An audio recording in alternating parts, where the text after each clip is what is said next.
They laughed about my mother like she was a punchline. They raised their glasses and made jokes in front of 100 people, mocking the woman who gave everything to help them. And my fiancée? She smiled through it all. My name is Callum Price, and this is the story of how I called off my wedding, publicly, permanently, because the people I was about to marry into didn't just disrespect me. They mocked the dead. This isn't a story about heartbreak. Not really. It's about boundaries, about dignity, and about standing up for the people who no longer can. It's about knowing when to walk away, even when you've already walked halfway down the aisle. Because some moments demand more than silence. Some moments demand that you say, "Enough!" I didn't just lose my fiancé that night. I lost the illusion that silence buys peace. And I found something better, something that looked a lot like self-respect. My mother's name was Irene Price, and if there's one thing I know for certain in this life, it's that I wouldn't be who I am without her. She wasn't loud or flashy. She didn't demand attention or ever talk about what she did for people. But she showed up, again and again, for the people who needed her, including the family I almost married into. She raised me as a single parent after my dad left when I was 10. We didn't have much, but what we had, she turned into more. Irene worked as a nurse for 30 years, ran a church pantry on weekends, and somehow still made time to sit with me on the floor and help with my science projects. She had this quiet strength, the kind that didn't need applause, the kind that just did the right thing, even when no one noticed. Cancer took her after a 4-year fight. It started as a shadow on an X-ray and ended with her in hospice care, eyes sunken, voice weak, but still asking if I'd eaten. That was my mom. Even in pain, she worried about others. And yet, when she died, the only people who truly understood what the world had lost were those who saw what she did behind the scenes. Lydia's family? They acted like her passing was just another calendar event. They showed up to the funeral in their designer black, nodded politely, and left early to beat traffic. They never spoke about what she did for them, never mentioned how, when Lydia's family restaurant was days away from shutting down, my mother was the one who co-signed their loan. She believed in second chances and never once asked for repayment. She even helped restructure their books, guided them through payroll chaos, and when their industrial oven blew out, she paid for the new one herself. All while secretly juggling hospital bills she didn't tell me about until the end. And it didn't stop with money. When Lydia's brother Ryan couldn't afford his last semester of college, she covered his tuition without blinking. When he needed someone to watch his kids so he could study for finals, she offered before anyone asked. You'd think these people, Jack, Donna, even Ryan, would remember her name with some reverence. But no, they spoke of her, if at all, like she was background noise. And Lydia? She never really saw my mother for who she was. She tolerated her, smiled through visits, called her too involved when she thought I wasn't listening. Still, I loved Lydia. I made excuses for her family.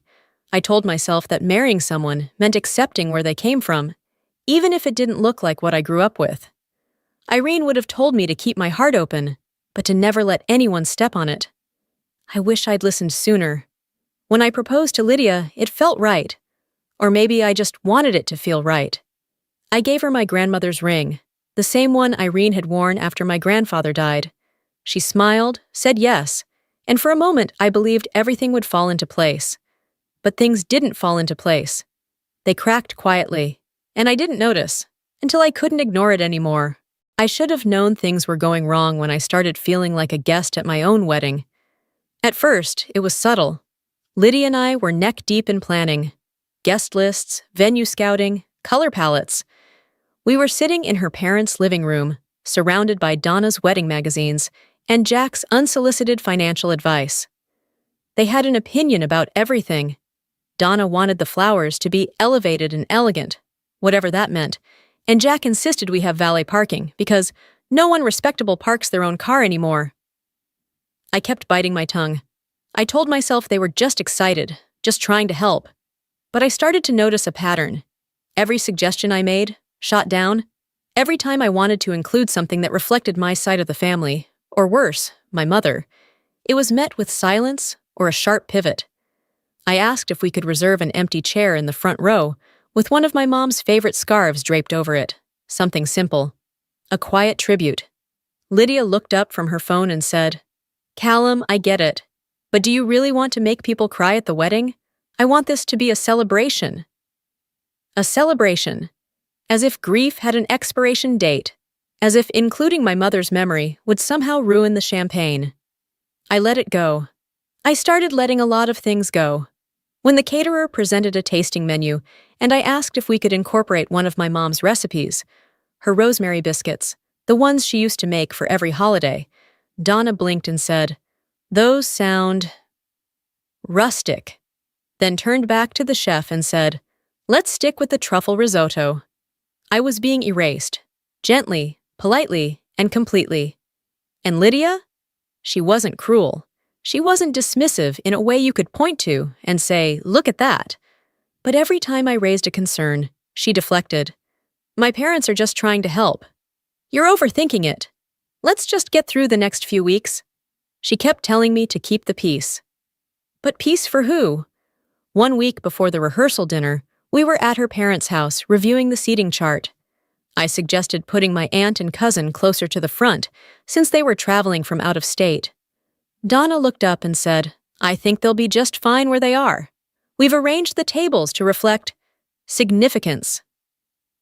I didn't know what that meant. I still don't. But I knew it was another way of saying, "Your people aren't our priority." That same night, I mentioned again that I wanted to incorporate something small in the decor to honor my mom. A framed photo, her favorite lilies. Just something. Donna flipped a page in her binder and muttered, "Irene had interesting taste, but this is Lydia's wedding. Let's keep it current." Lydia sat beside her and kept scrolling through Pinterest. Didn't flinch, didn't blink, didn't say a damn thing. I went home that night with a pit in my stomach. I stared at my mom's keepsake box, the one I'd tucked away in my closet after she died. It held her letters, some photos, a worn silk handkerchief, and a locket that had been passed down for generations. She gave it to me before she passed, told me, "One day you'll know the right person to give this to." And for months, I thought that person was Lydia. But I hadn't touched the box in weeks. The rehearsal dinner was supposed to be the bridge, the moment where our families came together and finally shared something joyful. I wanted it to go well. I needed it to go well. And when Jack and Donna offered to host it at an upscale restaurant they had connections with, I agreed. Maybe it was naivety. Maybe it was the part of me still holding on. I convinced myself it was a gesture of goodwill. That they were trying. I didn't realize I was handing them the stage. The rehearsal dinner was held at this over-the-top venue that screamed prestige. Crystal chandeliers, custom floral centerpieces, a string quartet by the bar. It was everything Lydia's parents had ever wanted. A stage, not a celebration. And from the second we walked in, I felt like a prop. I looked around the room and saw mostly unfamiliar faces. Jack and Donna had packed the place with business partners, distant cousins, people who couldn't have picked Lydia out of a police lineup. My side of the family? A scattering of seats in the corner. My dad, my younger sister, a couple of lifelong friends. We didn't fit in, and we weren't meant to. I pulled Lydia aside and asked why more of my family wasn't there. She gave a tired shrug. "Your side's smaller, babe. My parents needed to fill the room. It's not a big deal." Not a big deal. That was her line for everything. The night moved forward like a play with one act too many. Food was served. Toasts were made. Jack and Donna buzzed through the room, playing host with fake laughs and tighter smiles.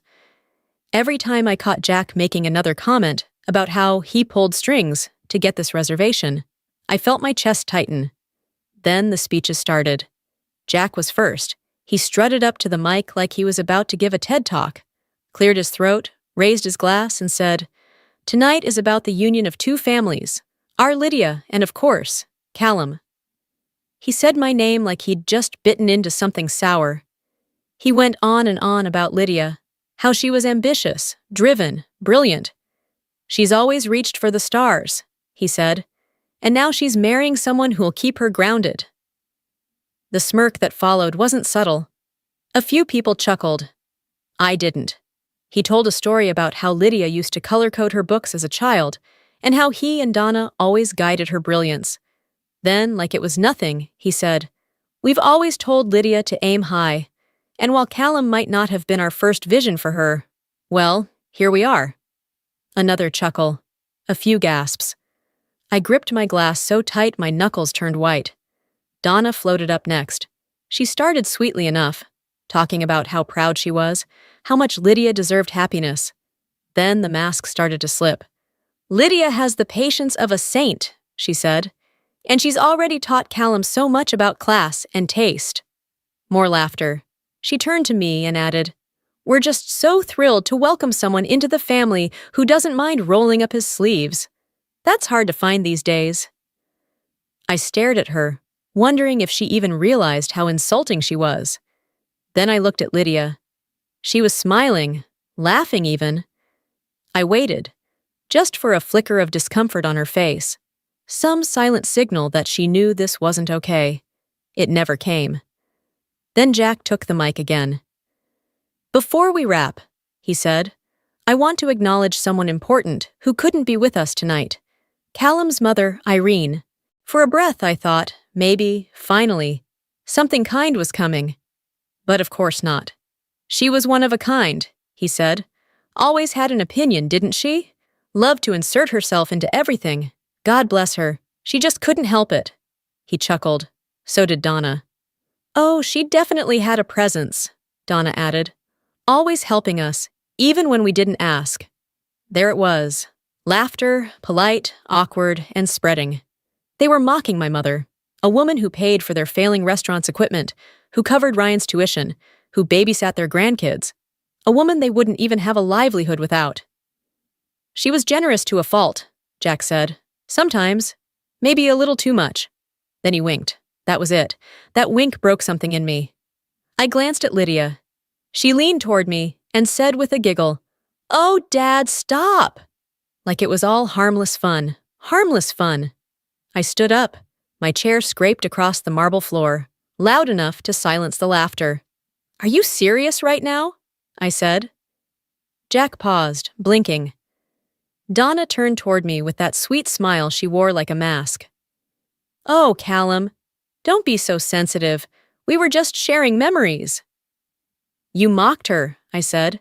"You took everything she ever gave your family, and you turned her into a punchline." Jack leaned back, arms crossed. "Relax. It was all in good fun." "Good fun?" My voice cracked with disbelief. "You called her meddling. You ridiculed her generosity. That wasn't humor. That was cruelty dressed up in a tuxedo." Lydia touched my arm. "Callum, please. Let's talk outside." I pulled away. "No," I said. "We're going to talk right here. Because your parents just stood in front of everyone and disrespected the only person who ever gave a damn about this wedding without asking for anything in return. And you? You laughed." Gasps spread across the room. My sister was on her feet, glaring. My father didn't move, but his fists were clenched on the table.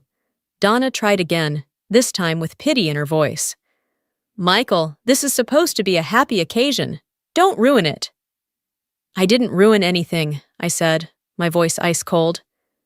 "You did, when you spat on my mother's memory." I walked out of that room without another word.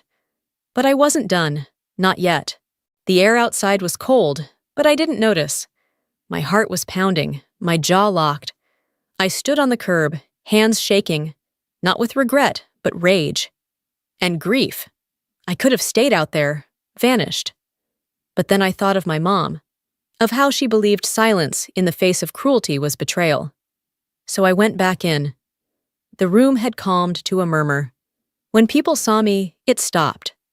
I walked past Lydia, still stunned, and went straight to the front. "Excuse me," I said loudly. "I have something I need to say. This wedding is off." Gasps. Lydia stood up. "Callum, no!" I raised a hand. "This isn't a discussion. It's a decision." I turned to the crowd. "I cannot marry into a family that mocks the dead, dismisses the living, and disguises cruelty as charm. My mother gave everything to this family, and they spat on her name." Jack muttered something, but I didn't care. "She was too generous? That's your insult? I was raised better than this." Then I turned to Lydia. You had a choice. You chose silence. I choose to walk away. And I did. The next morning, my phone exploded. Lydia begged. Donna said I humiliated them. Jack said I'd burned bridges. I didn't respond. By afternoon, Lydia showed up. She looked exhausted. Callum, please, we need to talk. No, Lydia, we don't. I didn't know they'd say all that, she whispered. But you laughed, I said. You didn't flinch. You didn't defend her. I was scared, she said, to confront them, to cause a scene. You weren't the only one with something to lose, I said. But you stood by and let them turn my mother into a joke. I can fix this, she pleaded. I shook my head. You can't fix what you revealed. She cried. I closed the door. I thought that was the end. But days later, I opened my mother's keepsake box. Her locket, gone. I searched everything. Only one person had been in my apartment since, Lydia. She'd asked to use the bathroom when she dropped off the ring. I texted her, Did you take the locket? She replied, What are you talking about? I pressed. She confessed, I borrowed it. I wanted to feel close to you. My blood boiled. Where is it? At my parents' house, she wrote. That was it. I drove over. Donna opened the door, her fake smile gone. I'm here for the locket, I said. Lydia came down, eyes swollen, holding it like it was cheap jewelry. I took it. You didn't just insult my mother, I told her. You stole from her memory. She started crying again. I left. And that was the real ending. Not the dinner, not the wedding, but that moment. Me holding what was left of my mother and walking away from everything that tried to strip her dignity. In the days after, I blocked them all. And for the first time in months, I opened one of my mom's favorite books, sat in silence, and felt peace. Grief is strange. It doesn't disappear. It just gets quieter. Some days it sits in your chest like a brick, other days like a feather. But in the silence that followed everything, I realized something. I wasn't just grieving my mother anymore. I was grieving who I thought Lydia was, who I thought I was when I was with her. But pain has a way of clarifying things. I kept replaying that night at the rehearsal dinner, not to torture myself, but to remind myself that I had chosen something different. I had chosen to honor my mother, to stand by her when no one else in the room had the decency to. It would have been easier to stay seated, to smile through the humiliation, to not cause a scene. But easy is not the same as right. And I finally understood what my mother meant when she said, Doing the right thing rarely feels good at first, but it always feels clean later. Clean. That's the word I keep coming back to. Not triumphant, not even proud, just clean. Like I washed off years of quiet compromise. I don't know what Lydia tells people now. I'm sure in her version, I overreacted. Maybe I did. But I can live with that. What I couldn't live with was sitting at that wedding, smiling while everyone pretended nothing had happened. I still wear the locket sometimes, just for a moment, just long enough to remember. And then I tuck it back into the box, close the lid, and move forward.